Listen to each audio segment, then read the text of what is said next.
Bismillahirrahmanirrahim. Assalamualaikum warahmatullahi wabarakatuh. Alhamdulillah, alhamdulilladzi ja'ala rasulahu bil huda wa dinil haq lidhara ala kulli dini kafa wa billahi syahida. Asyhadu an la ilaha illallah wa asyhadu anna Muhammadar Rasulullah. Rabbi sholli sadri wa yassir li amri wa hlul 'uqdatam min lisani yafqahu qawli. Alhamdulillah, pada kesempatan hari ini kita bisa berjumpa di kesempatan yang pertama. Salawat salam selalu tercurah limpahkan kepada Nabi Allah Muhammad Sallallahu Alaihi Wasallam.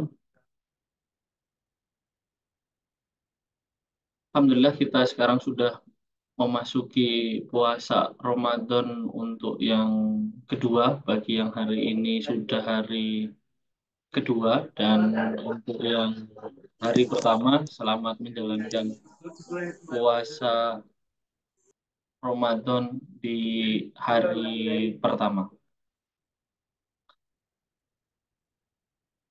Sebelum kita mulai diskusi pada malam hari ini, mari kita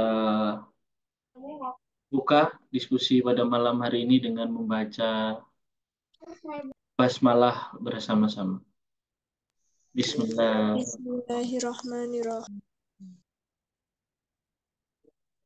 Oke, terima kasih saya ucapkan ke teman-teman yang sudah bergabung.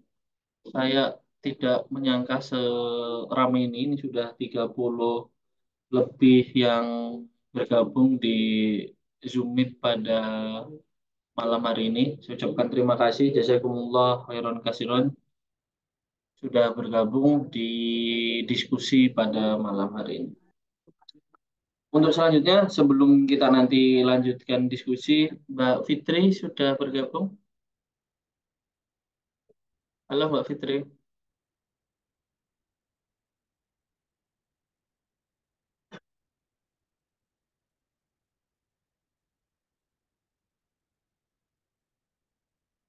Mbak Fitri sudah bergabung.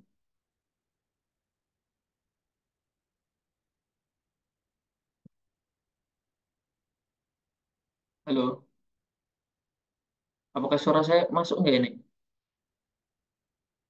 Masuk, Pak. Oh, masuk, oke.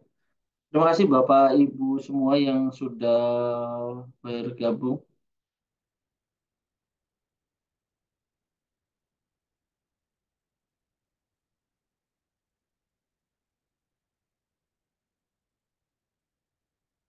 Kita masih menunggu ini ya, Mas Haris untuk bergabung pada kesempatan malam hari ini karena masih apa namanya ada kendala teknis. Ini kita tunggu.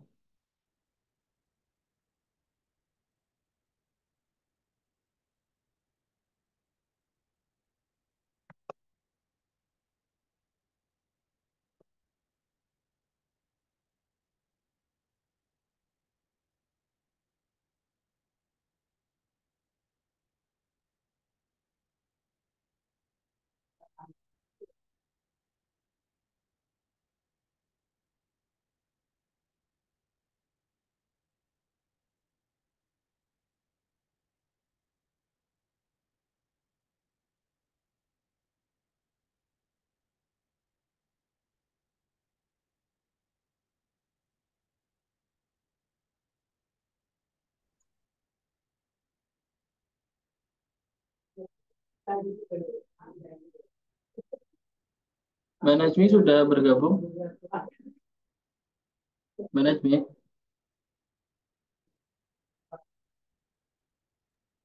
Iya, halo Mas.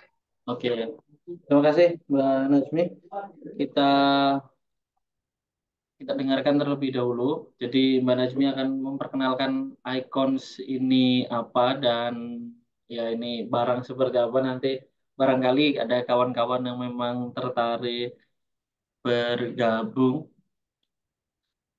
Jadi monggo Mbak Najmi bisa memperkenalkan terlebih dahulu icons ini apa sebelum nanti kita mulai diskusi kita pada malam hari ini. Oke, terima kasih Mas Saniar. Bismillahirrahmanirrahim. Assalamualaikum warahmatullahi wabarakatuh.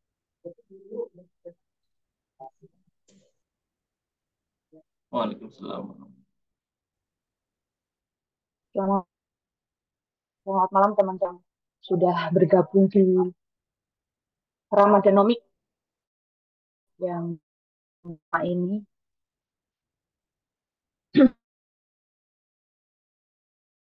Wa nasta'inuhu wa nastaghfiruh wa na'udzu billahi min syarri wa min sayyiati a'malina. May yahdihillahu fala mudilla lahu wa may yudlil fala hadiya lahu. Asyhadu an la ilaha illallah wa asyhadu anna Muhammadan abduhu wa rasuluh. Alhamdulillahirabbil alamin, kita panjatkan puji syukur kehadirat Allah Subhanahu wa taala di bulan suci ini, di bulan penuh berkah ini kita diberikan kesempatan sehat dan sempat pastinya untuk bisa mengikuti Ramadanomik yang pertama ini yang diselenggarakan oleh Icons.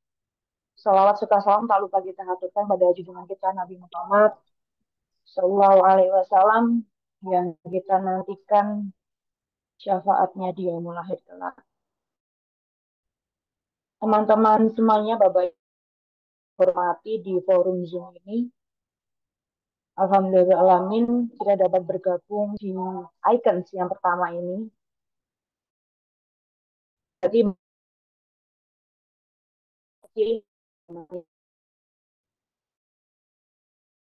bersih menjadi asyadul awalun di Icons ini karena kebetulan kemarin Icons pada 1 Ramadan 1445 Hijriah atau kemarin Senin 11 Maret bertepatan dengan 11 Maret 2024,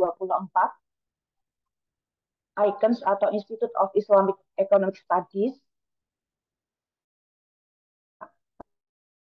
uh,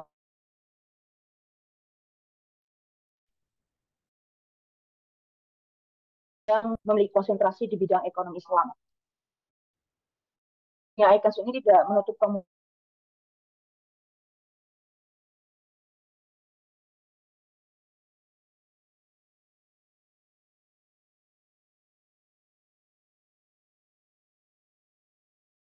namun bisa terbuka untuk siapapun yang memiliki ketertarikan dalam atau belajar sedikit demi sedikit terkait dengan ekonomi Islam itu sendiri.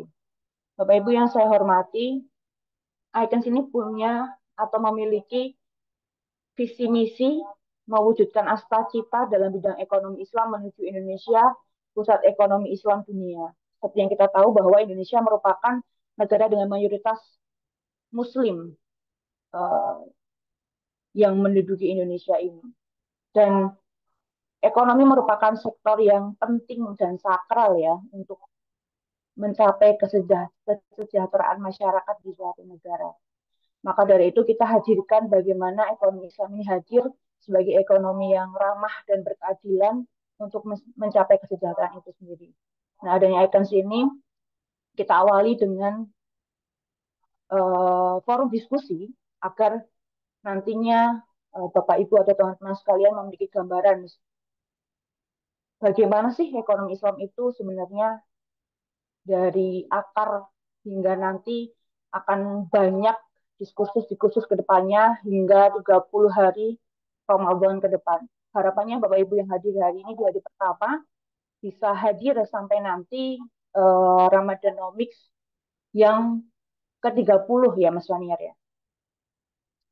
Begitu Bapak Ibu sekalian, nanti diharapkan juga kita semua di sini bisa memiliki peran aktif untuk menyalurkan pikiran, pendapat, tanggapan, maupun pertanyaan kepada narasumber-narasumber yang telah kami hadirkan di Ramadonomics ini. Saya kira sekian, sedikit sambutan dari saya. Selamat berdiskusi untuk malam ini, kupas tuntas tentang ekonomi Islam untuk mencapai ekonomi yang berkeadilan. Sekian, wassalamualaikum warahmatullahi wabarakatuh. Waalaikumsalam warahmatullahi wabarakatuh. Terima kasih Mbak Najmi. Jadi nanti kawan-kawan yang tertarik bergabung bersama kami di Institute of Islamic Economic Studies nanti di akhir Ramadan kita akan apa namanya mungkin nanti di pertengahan atau akhir Ramadan kita akan melakukan rekrutmen untuk peneliti pemula di Econs. Jadi ini lembaga riset yang memang concern di bidang kajian. Oke, Mas Haris sudah masuk? Oke, Oke, udah. lagi di mana ini, Mas Gibung? Nah, kebetulan lagi di area Jabodetabek, makanya tadi agak terlambat karena biasa lah, kita tahu ibu kota kita kan penanganannya sangat buruk, jadi ya macet di mana-mana gitu. Mungkin nanti Ya, di IKN jadi lebih bagus. mungkin mungkin seperti itu. Memang kita harus mengucapkan banyak terima kasih ke PJ Gubernur DKI Jakarta, PJ Heru karena ia sudah luar Ya, biasa menata DKI Jakarta hari ini. Oke, sebelum nanti Mas Haris akan bercerita tentang kapitalisme, sosialisme, dan Islam, di mana pertemuannya dan di mana pergesekannya dan lebih condong kemana sih ekonomi Islam ke sosialisme atau ke kapitalisme. Nah, nanti kita akan dengarkan bareng-bareng lebih condong kemana. Tapi sebelum itu kita kenalan dulu sama Mas Haris. Jadi nggak cocok sebenarnya dipanggil Mas ya, tapi nggak apa-apa karena kita ini kan Indonesia sekali jadi manggilnya Mas. Nama beliau ini Haris Aufa Shah Alam. Beliau lahir di Banda Aceh 27 Maret tahun 2000. Masih muda walaupun ya kelihatan agak senior tapi beliau masih muda loh. Beliau orang apa namanya Banda Aceh ya di orang kota berarti di Nanggro Aceh Darussalam. Beliau SMA di SMA Negeri 4 Banda Aceh dan hari ini sedang studi di manajemen di Universitas Ilmu Manajemen di Universitas Siliwangi. Ya, pengalaman organisasinya banyak, tapi yang hari ini beliau ini sedang menjabat menjadi Ketua Umum di PCIMM Kabupaten Tasikmalaya. Yang kita akan dengar bareng-bareng nanti mungkin ya kita satu SKS ya, tidak terlalu lama karena saya yakin teman-teman juga nanti akan yang saum.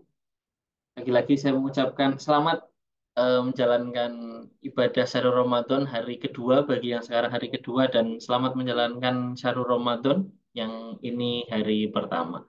Monggo Mas Haris Aufa untuk bisa ya memberikan pantikan untuk diskusi kita pada malam hari ini. Untuk teman-teman nanti yang ingin bertanya atau ingin mencela dan lain sebagainya bisa raise hand dan nanti saya akan atur alurnya.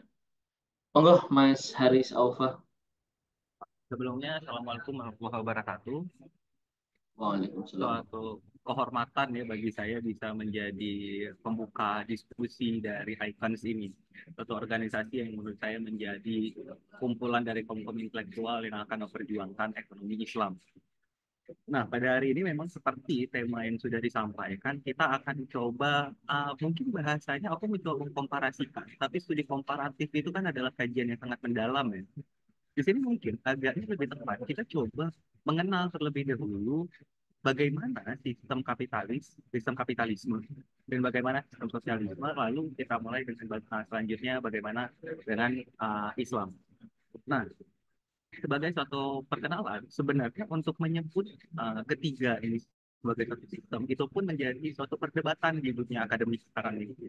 Terutama dalam konteks kapitalisme.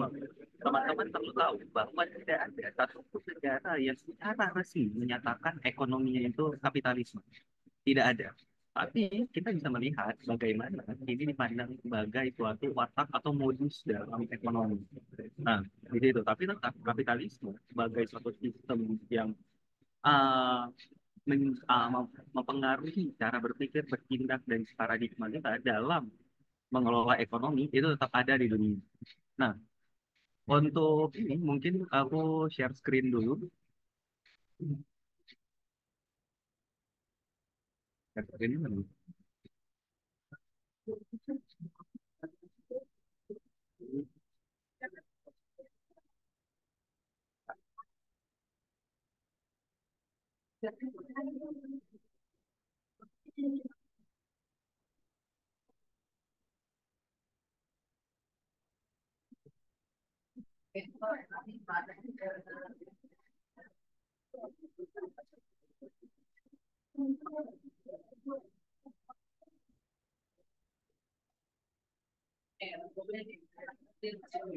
Nah, oke. Nah, persoalan. Oke, aman teman-teman. Nah, di sini kita akan coba melihat bagaimana sistem kapitalisme, sosialisme, dan ekonomi Islam. Karena kalau aku menyebut Islam aja, ini akan sangat rancu. Kita akan terbelah antara pandangan ekonomi, pandangan keagamaan, dan lain sebagainya. Lalu ini ekonomi Islam dalam dimensi ekonomi dan sosial. Karena perlu dilihat, ekonomi dan politik itu selalu berkaitan sebenarnya. Nah, kita akan mulai secara singkat mengenal paradigma kapitalisme dari paradigma dan prinsip-prinsip dasar yang coba diperjuangkan dan ingin dicapai oleh kapitalisme. Pertama, dalam paradigma ekonomi, kapitalisme sangat mengedepankan kepemilikan privat. Dalam konteks ini, kepemilikan privat adalah alat produksi. Kapitalisme percaya dengan alat produksi dimiliki oleh individu-individu, maka itu akan menstimulus jalannya roda perekonomian dan juga bisa menjadikan efisiensi dalam produksi, lalu dalam distribusi dan bagaimana sistem ekonomi berjalan. Dengan adanya mereka percaya bahwa bagian paling penting pertama dalam ekonomi itu adalah setiap orang itu harus memiliki atau diperbolehkan diizinkan untuk memiliki alat produksi secara individu. Kedua adalah pasar bebas. Pasar bebas ini adalah pasar yang gimana sifatnya itu tidak banyak diatur oleh pemerintah. Ini juga berkaitan kalau teman-teman dari poin yang ketiga tentang deregulasi.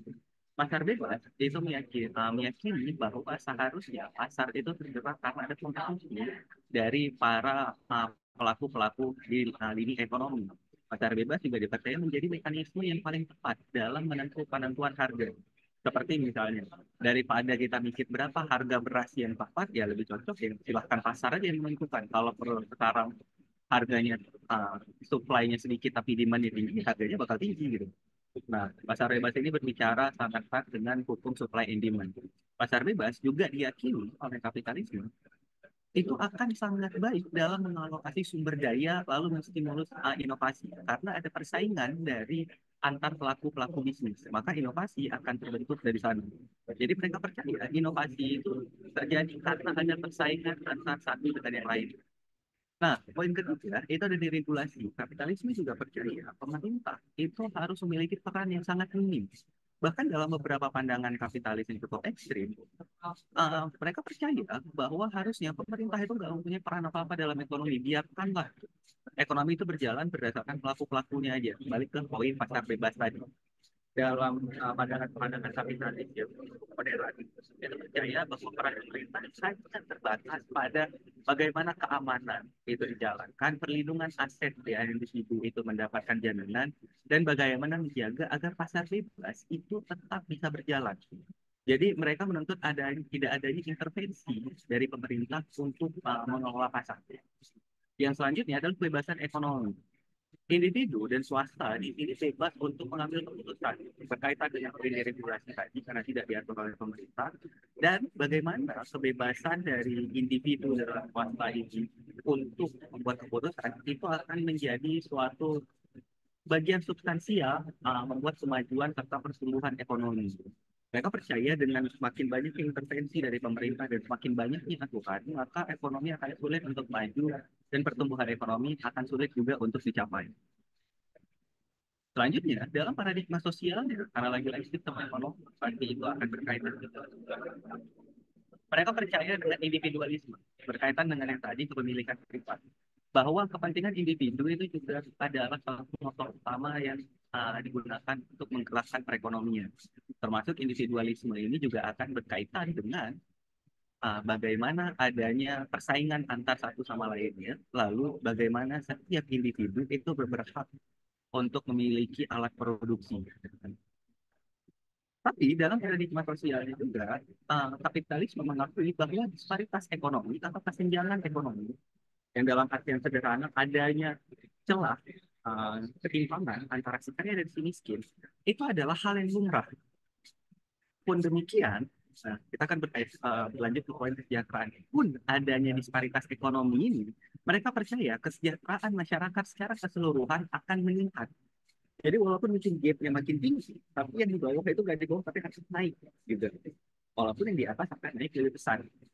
Nah, itu mereka percaya bahwa kesejahteraan itu bisa meningkat secara keseluruhan.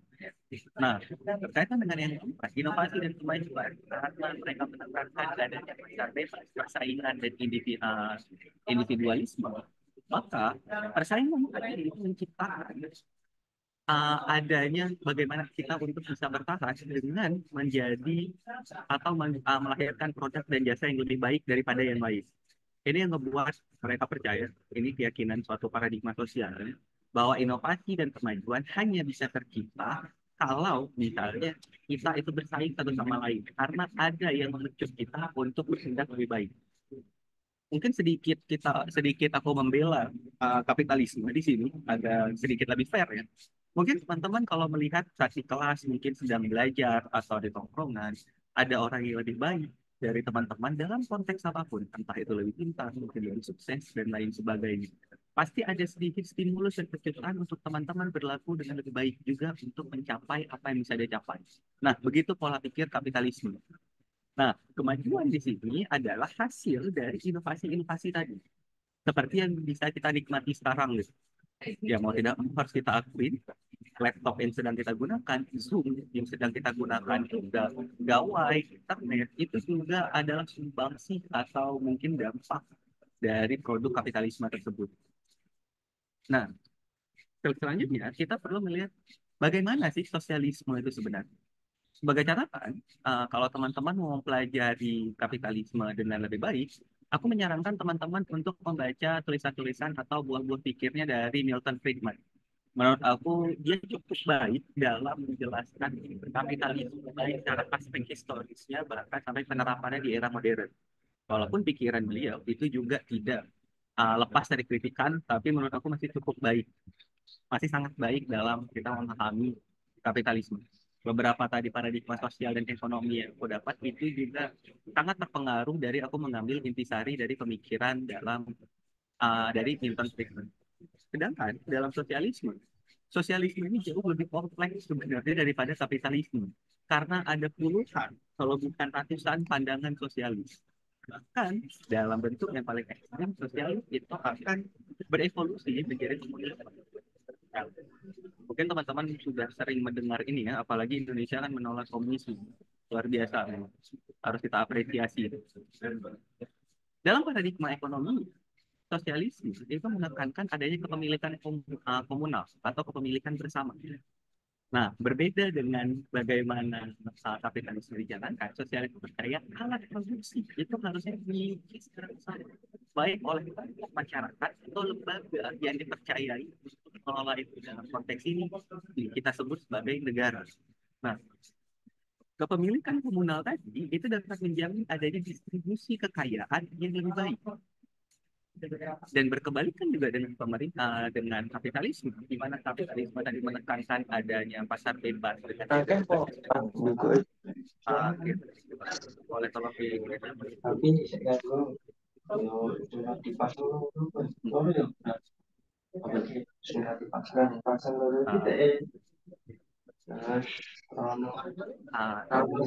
kita bisa boleh tolong itu di mute sebentar teman dipasang curah dulu ini.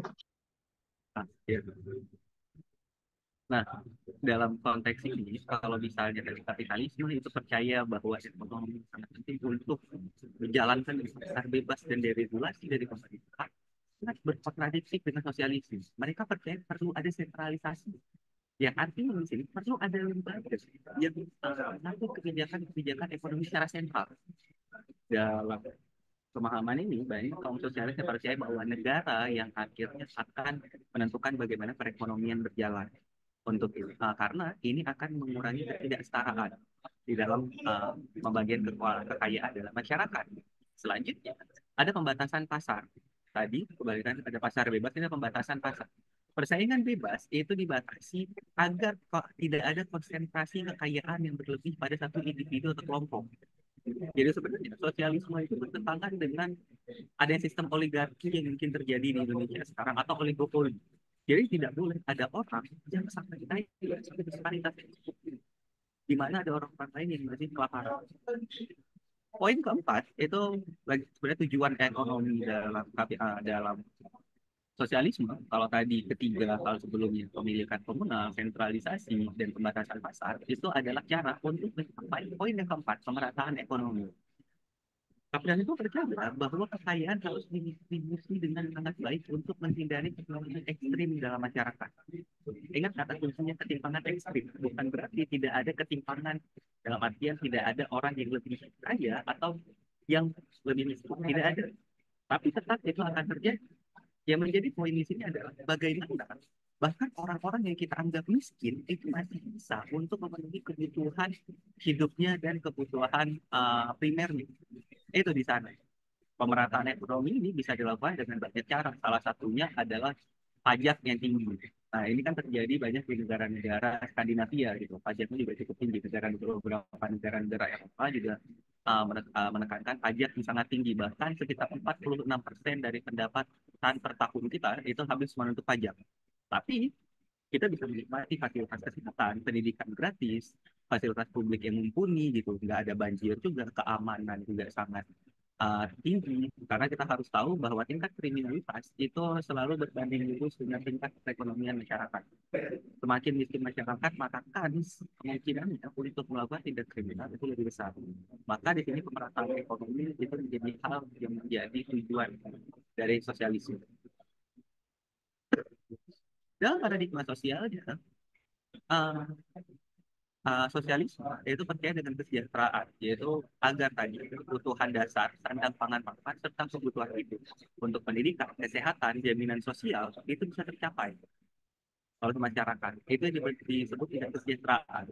Mungkin ada masyarakat yang tidak memiliki 100 jenis pakaian di dalam lemarinya, tapi yang pasti mereka bisa memiliki makanan yang bergizi, sehat dan bergizi, mereka bisa memiliki pakaian yang layak untuk dipakai sehari-hari dan mereka memiliki rumah dengan tingkat sanitasi yang baik. Nah, itu yang harus dicapai. Serta bagaimana kebutuhan hidupnya, yaitu setelah kebutuhan yang besar, kita bisa mendapatkan pendidikan yang layak, kita bisa mendapatkan jaminan kesehatan, yaitu dengan asuransi dari pemerintah. Dalam konteks Indonesia, kita kenal dulu ASKES, sekarang udah jadi BPJS. Kalau dulu pertama kali nerapin itu aku harus berbangga diri itu di Aceh, ada jaminan kesehatan Aceh atau JKA. Itu yang menjadi sangat mempengaruhi jalannya BPJS. Nah, serta banyak kebutuhan lain, seperti transportasi publik misalnya. Itu harus bisa dimiliki oleh masyarakat. Nggak masalah masyarakat itu udah punya kendaraan yang cukup mewah, tapi bagaimana mobilitas masyarakat itu tidak terganggu karena hal itu. Untuk itu pemerintah harus menjamin adanya fasilitas publik dan transportasi publik yang mumpuni. Selanjutnya, bertolak belakang lagi dengan kapitalisme yang mengedepankan individualis, di sini sosialisme kita percaya dengan kolektivitas, yaitu kebersamaan atau kerjasama. Kerjasama ditekankan jauh lebih penting daripada persaingan antar individu. Salah satu argumen yang cukup menarik adalah kenapa kerjasama ini menjadi penting. Teman-teman harus sadar untuk menciptakan gawai yang sedang teman-teman gunakan, baik itu laptop ataupun HP, setidaknya sekurang-kurangnya ada sekitar 20 orang yang terlibat.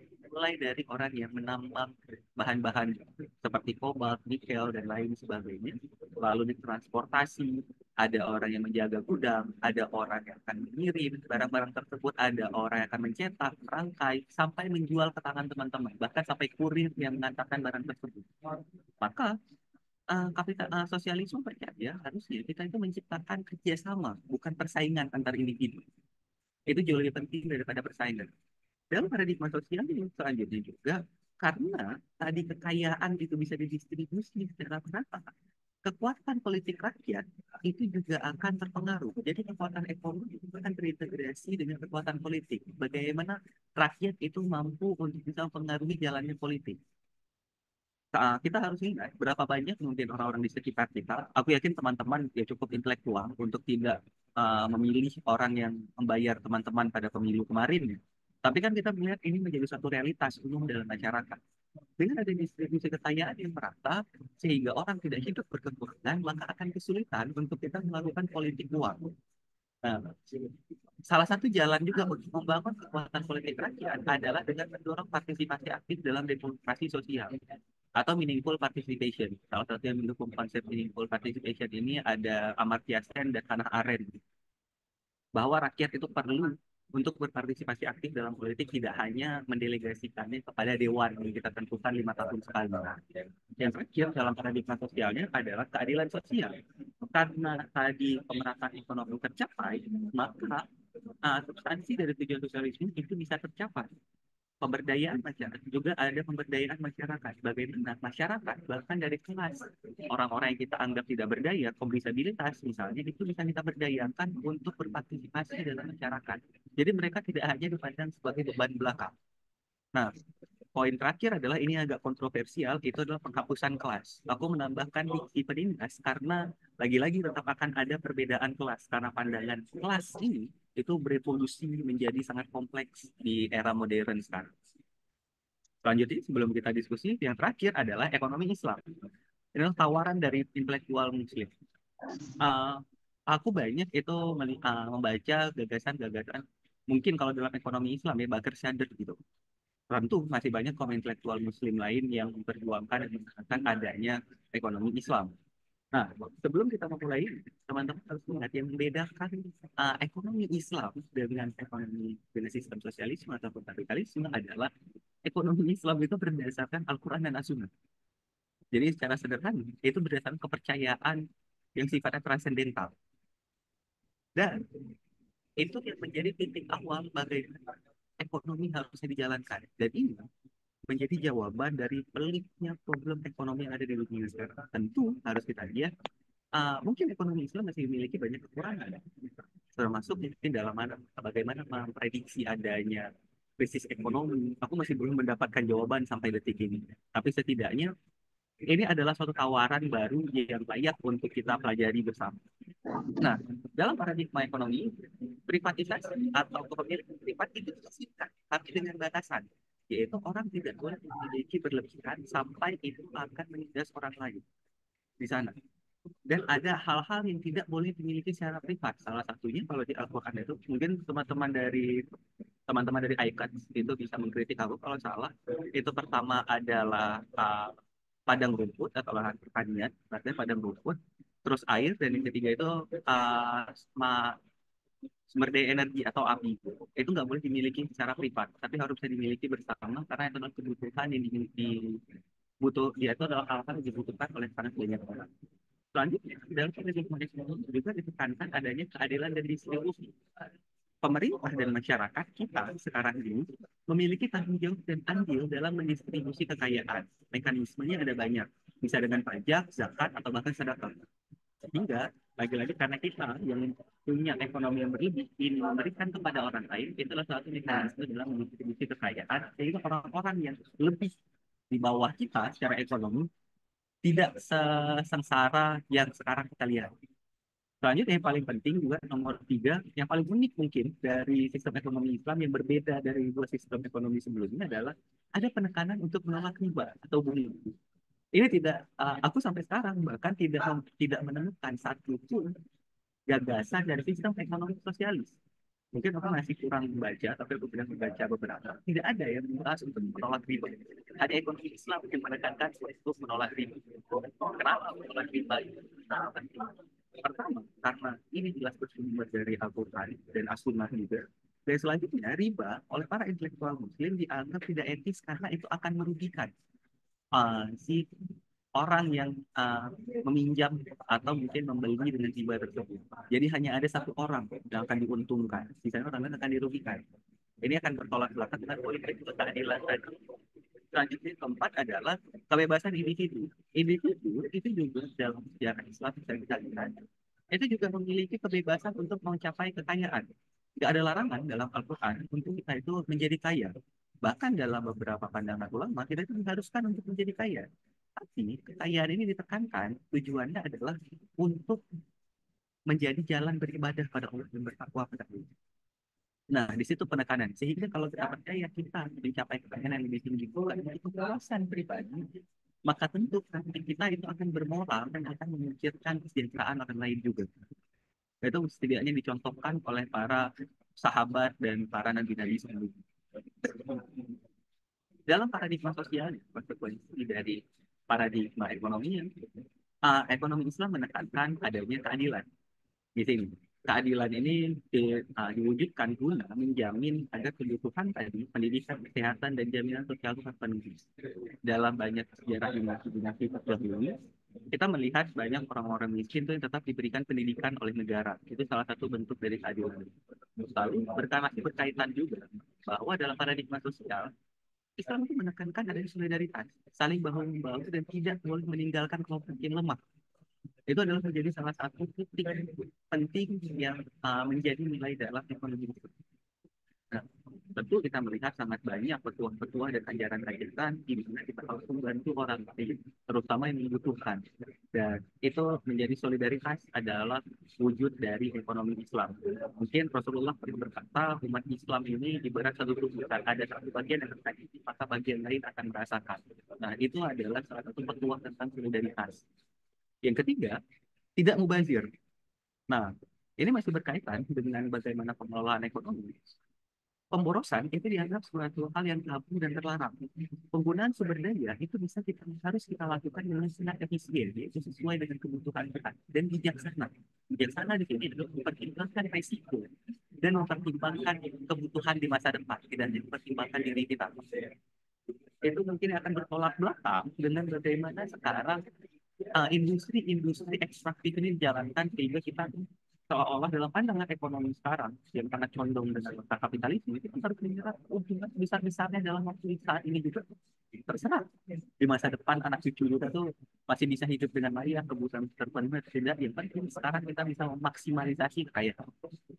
Dan yang keempat itu adalah pertanggungjawaban. Masyarakat memiliki tanggung jawab kepada Allah bersama manusia dan juga kepada lingkungan atau alam. Jadi dikenal dengan konsep hablum minallah, hablum minannas, dan hablum minal alam. Nah, ini menjadi bagian dalam pertanggungjawaban menjalankan perekonomian. Lagi-lagi dalam menjalankan perekonomian ini, kalau teman-teman ini bukan hanya tugas negara, tapi tugas seluruh masyarakat yang hidup dalam sistem ini, termasuk kita. Bahkan sekalipun kita tidak punya bisnis, kita bukan pengaruh kebijakan, tapi kita juga harus menjalankan nilai-nilai ini dan juga termasuk tanggung jawaban. Nah, kita cukupkan dulu tentang ini. Ada beberapa hal yang pertama untuk disampaikan. Teman-teman harus sadar bahwa sistem kapitalisme atau nama kapitalis itu sebenarnya adalah hinaan dari Karl Marx. Karl Marx itu menghina kapitalis itu dari kata kapital. Orang-orang yang hanya mengejar kapital atau keuntungan belaka. Itu mungkin kalau dalam konteks kita mengenal dengan namanya orang-orang bikin yang penting cuan, yang penting cuan. Mungkin kalau anak hidup di Indonesia tahun 2020-an ini, dia mungkin akan menyebut kapitalis, tapi itu cuan. Nah, itu harus kita pahami bersama, sehingga memang sistem kapitalis itu berawal dari hinaan terhadap Marx. Tapi kenapa tadi menjadi kajian sampai sekarang? Kenapa ada yang membela itu? Karena itu adalah penamaan dari suatu idea di belakang. Idea ini coba dikritik. Kalau kita coba melihat, aku percaya bahwa Islam dalam kondisi diametral antara ekonomi sosialis dan ekonomi kapitalis, Islam jauh lebih bersesuaian dan selaras dengan bagaimana sosialisme dijalankan, bukan dengan kapitalisme. Tapi kita lihat bahwa industri ekstraktif yang sudah kami temukan atau bagaimana kita memaksimalisasi profit tanpa mempertimbangkan kerugian, itu adalah ajaran yang berasal dari Islam. Maka pertanyaannya sekarang adalah bagaimana kita menjalankan ekonomi Islam dengan sebaik-baiknya dan apa ekonomi Islam itu akan bergerak ke arah sosialisme atau benar-benar menjadi salah satu perekonomian yang menjadi jawaban dari pertentangan dua kutub besar itu. Sebagai catatan, teman-teman harus sadar bahwa ada sangat banyak tawaran sistem ekonomi. Kedua hal tadi yang coba kita bahas, kapitalisme dan sosialisme, adalah yang paling umum, paling awam untuk kita temui istilahnya untuk kita dapati dan untuk dapat kita bahas. Nah, mungkin sekian dulu. Kalau ada yang mau didiskusikan, silakan teman-teman. Terus bila kita pilih hak, pada saya. Waalaikumsalam warahmatullahi wabarakatuh. Terima kasih Mas Haris Aufa. Silakan teman-teman barangkali ada yang ingin didiskusikan terkait Islam, sosialisme, dan kapitalisme. Ada di sumbu manakah Islam itu? Oh, teman-teman.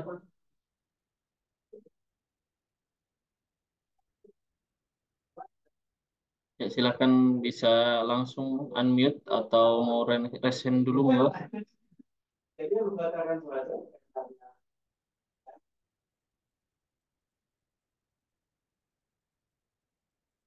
Oke, sambil nunggu teman-teman tadi, Mas Haris.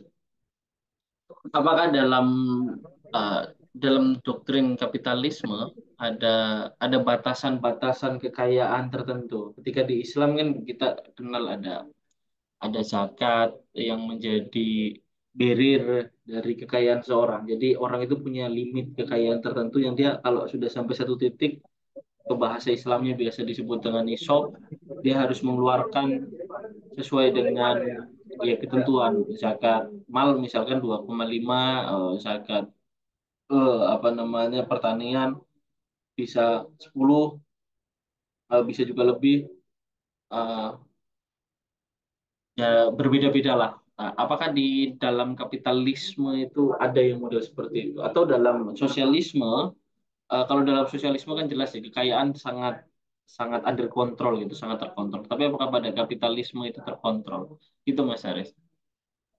Nah, kalau dalam kapitalisme tentu ada batasan. Justru kapitalisme agar kita itu bisa mendapatkan kekayaan sebesar-besarnya.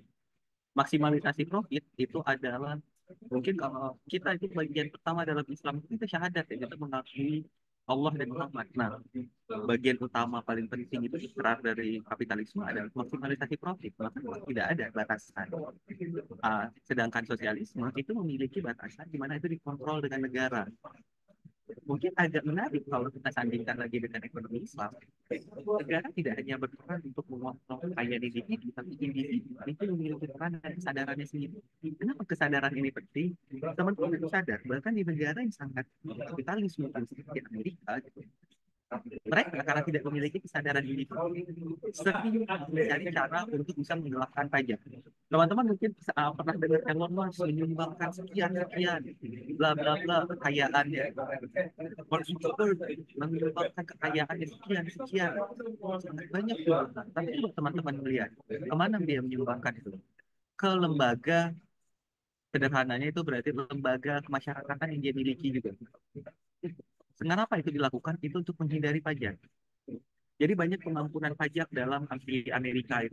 Salah satunya adalah kalau misalnya kita menyumbangkan sejumlah uang itu ke lembaga-lembaga kemanusiaan. Makanya banyak sekarang bilioner-bilioner Amerika itu memiliki lembaga kemanusiaan.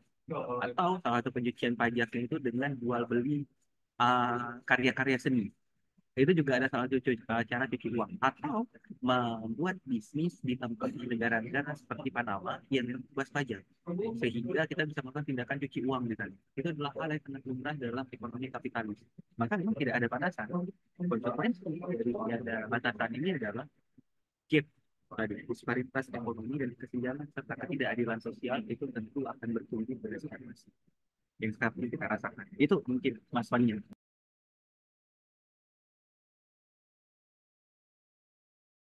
Oke, oke. Siap-siap Mas Haris, luar biasa. Jadi memang ya agak klise ya, karena pajak itu jadikan barrier, tapi pada prakteknya ada apa namanya orang membuat tax holiday-nya sendiri, membuat tax amnestinya sendiri dengan ya tadi membuat lembaga-lembaga sosial. Itu juga dipraktekkan di Indonesia kan. Banyak korporasi-korporasi besar yang mereka mendirikan universitas, mendirikan rumah sakit itu untuk dalam rangka yang mensubordinasi kekayaannya. Silakan teman-teman, monggo teman-teman.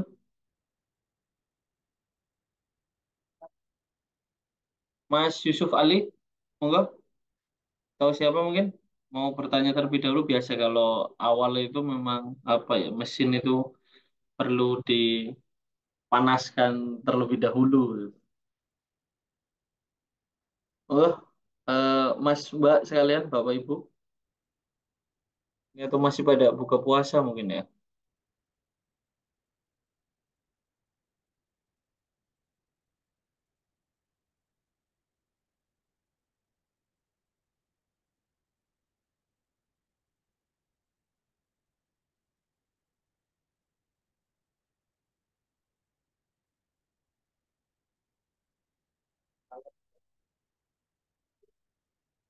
Oke, kita tunggu sebentar. Mungkin teman-teman masih berpikir apa yang kira-kira mau ditanyakan. Tapi ini luar biasa ya. Saya nggak menyangka ya di pertemuan pertama bakal seramai ini. Ini luar biasa ini karena apa mungkin? Kalau di Jakarta itu ada efek ekor jas dari si A, si B. Jadi diskusi kita ini ada efek ekor jas dari Mas Haris ini ya. Luar biasa Mas Haris memang.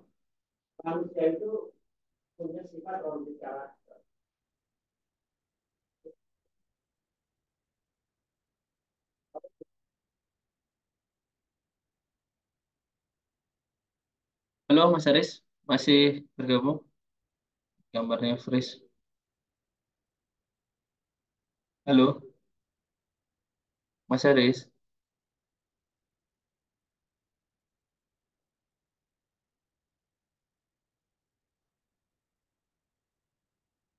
Halo, ya Mas Haris ini tahu ya. Oke, kawan-kawan, silakan yang ingin bertanya tentang ya tadi sosialisme, kapitalisme dan Islam. Jadi Islam memang memiliki apa namanya kedua kedua sumbu ini gitu.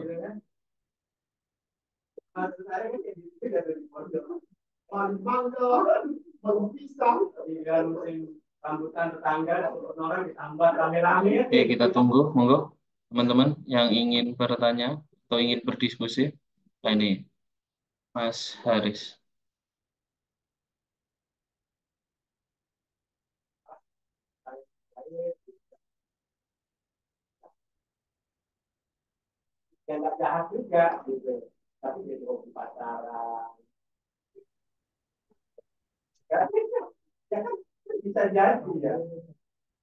Ya, Mas Yusuf Ali. Tapi silakan Mas Yusuf Ali.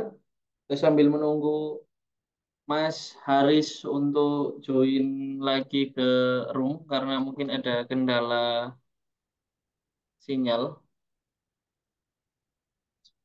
Baik, terima kasih Mas Fanir dan Mas Haris berbicara terkait sosialis, kapitalis, dan juga Islam. Ini kan lebih pentingnya itu kita berbicara tentang bagaimana pengaplikasiannya di eh, dunia nyata gitu ya. Di mana yang sekarang sering banget disebut sosialis itu sebagai orang-orang yang utopis gitu karena tidak memenuhi hasrat-hasrat yang ada pada diri manusia gitu, yang mana manusia itu rakus dan lain-lain. Nah, terkait pengaplikasian ekonomi Islam ini dengan tadi kondisi iya yang sosialis saja yang tidak menggunakan bendera agama gitu dan aturan-aturannya sudah disebut utopis. Seberapa mungkin gitu untuk Islam ini benar-benar diterapkan nggak usah jauh-jauh di dunia ya, tapi di Indonesia yang memang jelas-jelas ada label agama yang kemarin yang terus dimasak gitu sampai benar-benar terpecah karena itu gitu sih. Apakah memang masih mungkin untuk diaplikasikan atau jangan-jangan ya ekonomi Islam ini lagi-lagi utopis seperti sosialis karena terlalu indah untuk diaplikasikan. Gitu, terima kasih Mas Paniar. Oke, oke Mas Yusuf. Mas Haris sudah bergabung?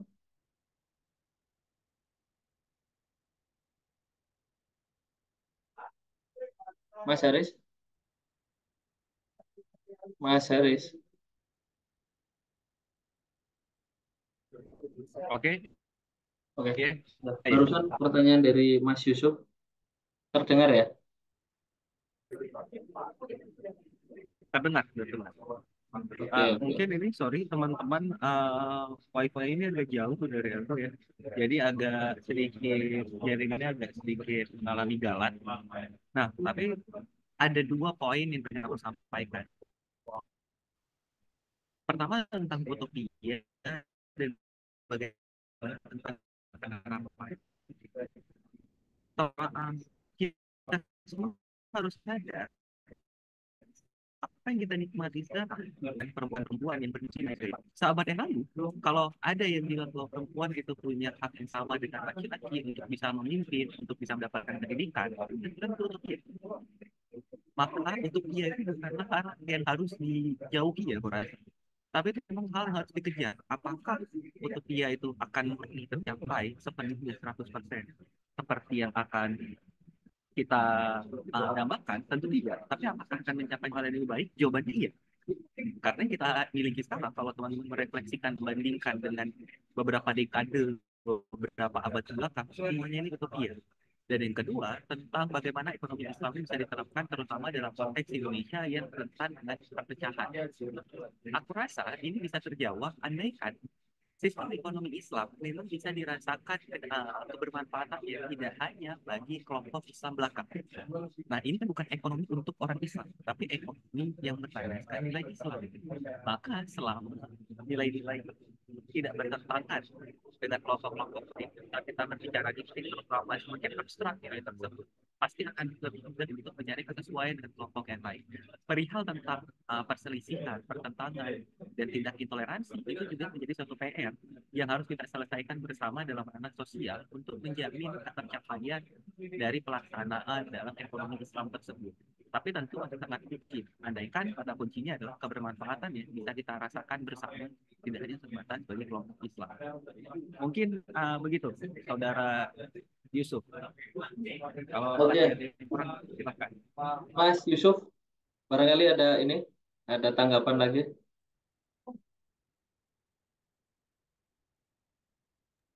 Oke, Ingin minta pandangan teman-teman yang lain mungkin. oke. Ya, silakan teman-teman yang lain barangkali ada pandangan. Kalau saya mungkin sambil nunggu yang lain nanti memberikan pandangan. Sebenarnya memang lagi-lagi ya, kalau saya akan menjawab dari perspektif ekonomi Islam lah. Ekonomi Islam juga tidak menafikan bahwa manusia itu memiliki memiliki keinginan, memiliki need, memiliki atau bahasa kasarnya mungkin memiliki syahwat atas sesuatu hal. Jadi karena Islam itu memang mengamini persoalan seperti itu ya menjadi ya difasilitasi. Jadi di Islam itu memfasilitasi kepemilikan pribadi difasilitasi. Tidak semua menjadi kepemilikan publik gitu. Nah, tapi ya tadi kalau yang sisi sosialis dan kapitalismenya sudah dijawab oleh Mas. Itu mungkin ya Mas Yusuf. Baik, cukup Oke, Mas. terima kasih Mas Yusuf. Silakan Mas Muhammad Rizal Mahfud 0017. Ini 0017 angka apa ini? NPM Mas. Ya, silakan Mas. Mohon izin Mas, izin menyampaikan pandangan. Pastinya tadi kan ada pernyataan yang mengatakan, bukan, tapi dari Mas siapa yang tadi itu mengatakan, apakah mungkin untuk ekonomi Islam itu diterapkan atau gitu? Boten gitu. Iya, iya, iya, iya. Mungkin menurut saya, bukan nih, menurut apa yang saya pelajari, kegagalan ekonomi Islam itu karena blunder saja sih Mas. Karena ketika kita berbicara terkait ekonomi Islam itu, coba kita mau menggambarkan ekonomi Islam itu sebagai sebuah apa? Apakah itu sebuah produk? Apakah itu sebuah sistem? Apakah itu sekedar ilmu? Ataukah ajaran teoritis yang berdasarkan pada Al-Quran dan As-Sunnah gitu kan? Ataupun istihad-istihad ulama gitu. Ketika kita ditanya hal seperti itu, maka otomatis para ekonomi muslim zaman sekarang itu kan banyak yang mungkin kuliah di ekonomi syariah, tapi ketika ditanya apa itu ekonomi Islam, maka mereka nggak bisa mendefinisikan itu secara ya sebenar-benarnya itu seperti apa sih ekonomi Islam itu, seperti itu, sehingga di situ terjadi blunderan. Banyak pandangan masyarakat itu mengatakan, oh ekonomi Islam itu cuma sama kayak bank-bank konvensional atau ekonomi konvensional itu sendiri. Ya gitu sih pandangan dari saya. Iya, iya. Oke. Rizal Mahfud. Dari mana nih Mas Rizal? Dari mana apanya, Mas? Dari mana? Magelang. Oh, dari Dari mana? Magelang. Oke. Ya, Ya, memang itu ya. Lagi-lagi ada kegagapan dari para penggiat ekonomi Islam itu sendiri. Bahkan di Indonesia ini kan lucu ya, nama di kampus itu bukan ekonomi Islam, tapi ekonomi syariah ya. Jadi kalau bayangkan ada program studi namanya Hukum Ekonomi Syariah itu kalau diterjemahkan menggunakan letterlek ya secara bahasa akan jadi gini, hukum ekonomi hukum gitu atau hukum-hukum ekonomi itu kan lucu. Atau ekonomi syariah kalau diterjemahkan menjadi ekonomi hukum. Ini kan ketidakberanian kita untuk melakukan simbolisasi dengan tepat karena ya ada efek dari rezim sebelumnya dan sebagainya. Ya memang itu cari salah satu faktor pokok sebelum implementasi itu terjadi dengan baik ada ada kapasitas dari para penggiatnya yang harus diperbaiki terlebih dahulu. Maka dari itu Institute of Islamic Economic Studies ini lahir. Jadi kita lahir salah satunya adalah keresahan di mana para penggiat ekonomi Islam memang ya, belum memiliki satu kacamata yang sama tentang pengembangan ini masih ya sangat sekuler gitu. Jadi kalau nggak ada embel-embel Islamnya itu otomatis ini konvensional padahal kan tidak melulu seperti itu. Oke, terima kasih Mas Fauzi. Silakan Mas Muhammad Farif Al-Muhni. Ya, Mas, terdengar nggak? Anji terdengar Mas. Monggo. Sebenarnya saya cuma ini sih mau menanggapi juga yang dari tadi, yang Mas Yusuf Ali tadi, termasuk juga mungkin mendukung argumen dari Mas Rizal juga tadi, yo, misalnya yang tentang pengaplikasian ekonomi Islam, apakah akan lagi-lagi utopis seperti sosialis? Menurut saya memang eh, ekonomi Islam ini, kalau yang tadi saya simak dari Mas Arif Aufa ya, tentang paradigmanya tentang ininya. Terus tadi Mas Rizal juga menyebutkan apakah ini sistem ataupun produk. Nah, kalau saya sendiri itu menangkapnya ini adalah sebuah sistem. Nah, yang lagi-lagi kalau misalnya sebuah sistem itu di apa namanya ditubrukkan atau ya intinya akan terus bergesekan dengan individu yang melakukan atau pelaku-pelakunya. Nah, secara kalau misalnya kita lihat tadi seperti yang Mas Rizal tadi omong, eh, orang yang belajar tentang hukum ekonomi secara sendiri itu kalau misalnya mendefinisikan tentang ekonomi Islam ataupun hukum ekonomi Islam itu masih belum jelas gitu. Nah, kalau misalnya kita lihat seperti itu kualitas individu daripada umat Islam sendiri, maka ya lagi-lagi ini akan menjadi sebuah hal yang utopis, ya. Yang artinya dalam pengaplikasiannya itu kemungkinan tidak mungkin. Karena kalau saya lihat, kalau dari pandangan saya sendiri, bahwasanya ekonomi Islam ini eh, sosialis yang berorientasi pada keagamaan ataupun ketuhanan seperti itu. Jadi lagi-lagi ini menurut saya utopis gitu.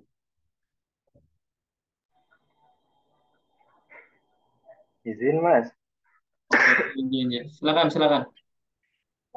Maka ya saya kurang sependapat dengan apa yang dikatakan oleh Mas Ari di terakhir itu, yang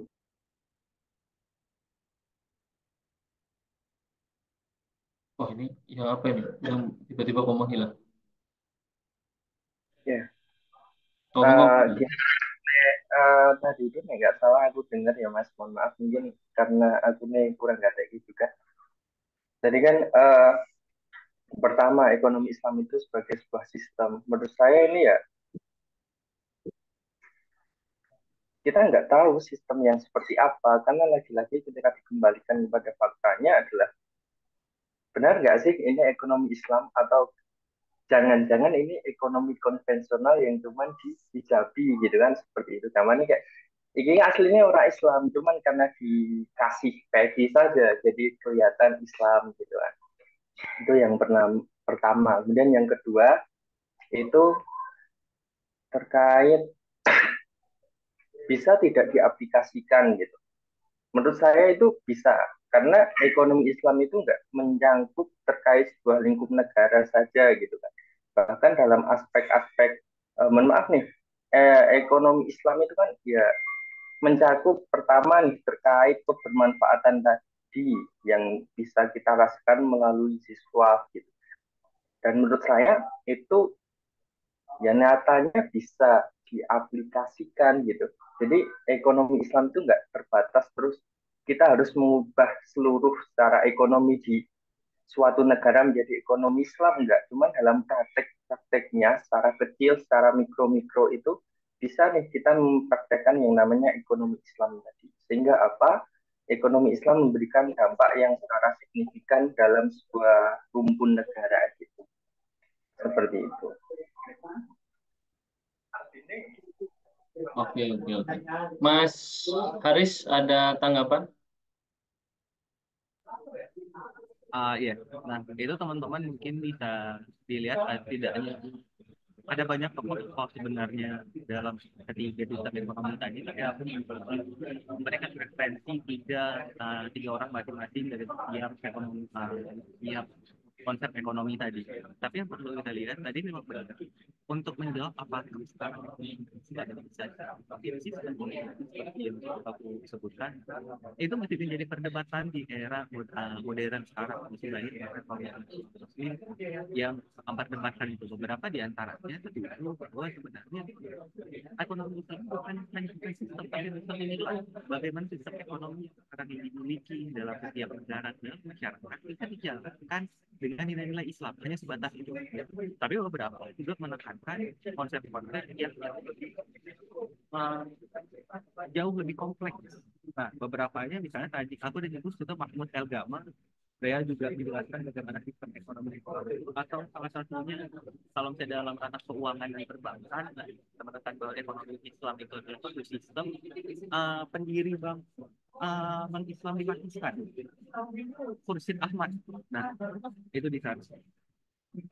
Jadi banyak sebenarnya itu menjadi perdebatan yang biasa. Tapi kan lagi-lagi yang perlu kita lihat sekarang bagaimana relevansinya dengan keadaan zaman. Aku lihat ekonomi Islam tapi diimplementasikan juga nggak ada masalah selama balik ke poin aku kan tetap bersih-bersih pada poin itu selama manfaatnya bisa dirasakan tidak hanya bagi segelintir orang aja.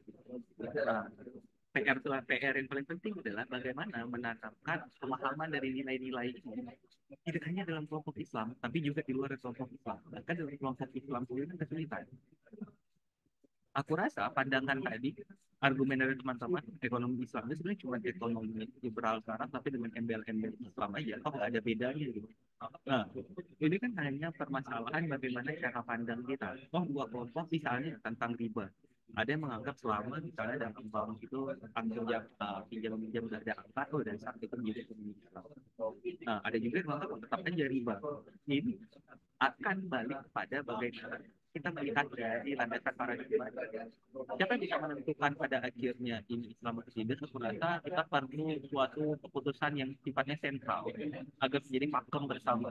Kenapa itu sosialis sampai sekarang bisa dicapai? Salah satunya adalah karena terlalu banyak konsep-konsep yang pada akhirnya membuat ada kebingungan untuk melaksanakan itu mungkin. Jadi perlu dicanangkan dengan jauh lebih kompleks dan rigid sekaligus serta konkret ekonomi Islam untuk mampu diterapkan. Tapi aku rasa memang seperti yang disampaikan di awal oleh MC itu, oleh Mas Fadliat, Indonesia sangat mungkin menjadi kutub atau mungkin pemimpin dalam ekonomi Islam. Tidak hanya dari jumlah penduduk Islam yang sangat banyak di dunia, tapi juga bagaimana keterbukaan pemerintah untuk menjalankan ekonomi dari Islam tersebut.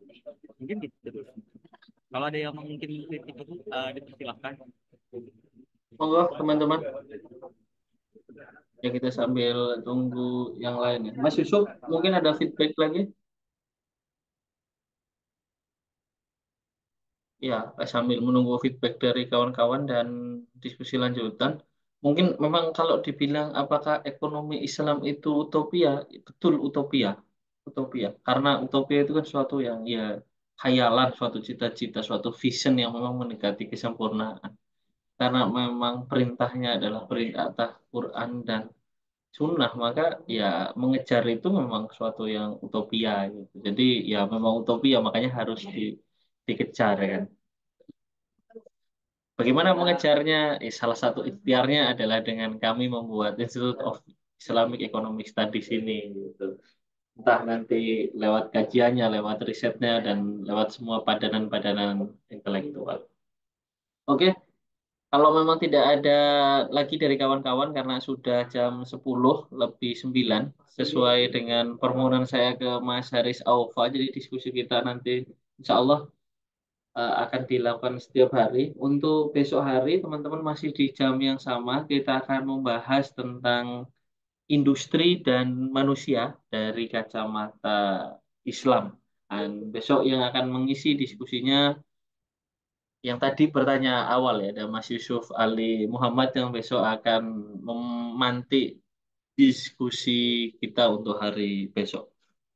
Dan insya Allah diskusi ini akan berjalan selama Ramadan. Nah, apakah nanti sampai malam Idul Adha pastinya, Idul Adha Idul Fitri pastinya tidak ya. Tapi nanti kita lihat sampai tanggal berapa kira-kira ini akan berlangsung. Dan nanti di akhir Ramadan atau di pertengahan Ramadan kita akan merekrut untuk peneliti-peneliti muda di Icons juga nanti untuk senior researchers, untuk senior peneliti di Icons.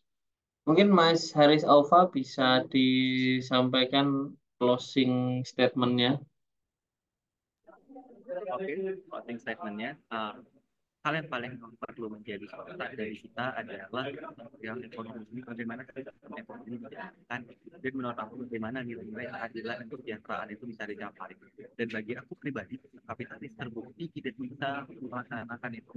Disparitas ekonomi dari tiap negara-negara itu kepada kapitalis dengan pembatasan pajak dengan terbukti tidak berhasil menyelesaikan atau mesejahterakan masyarakat. Maka sebelum Indonesia itu bergerak ke arah sana, kita sebagai generasi muda, aku benci sebenarnya menggunakan istilah generasi muda terkesan seperti caleg di kampanye, tapi harus aku sebutkan kita sebagai generasi muda dan intelektual harus berperan untuk menyelamatkan keadaan perekonomian, menghasilkan konsep-konsep yang lebih baik. Paling mungkin ekonomi Islam pada akhirnya akan menjadi jawaban dalam permasalahan ekonomi global pada saat ini.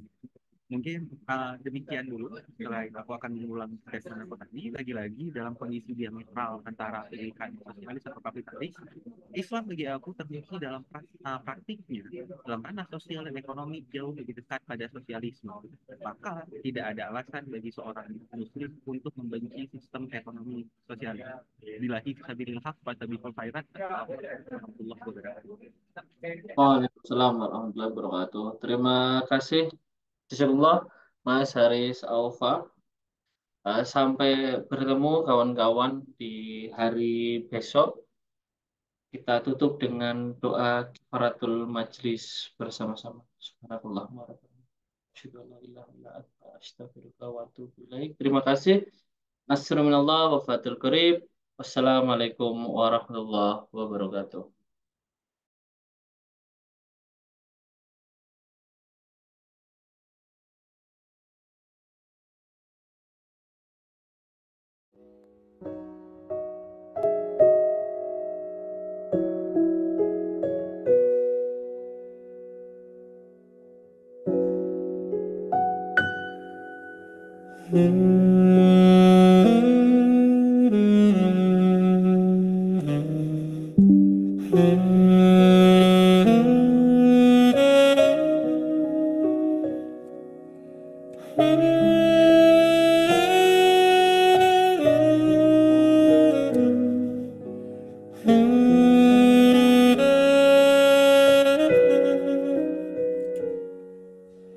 Hmm.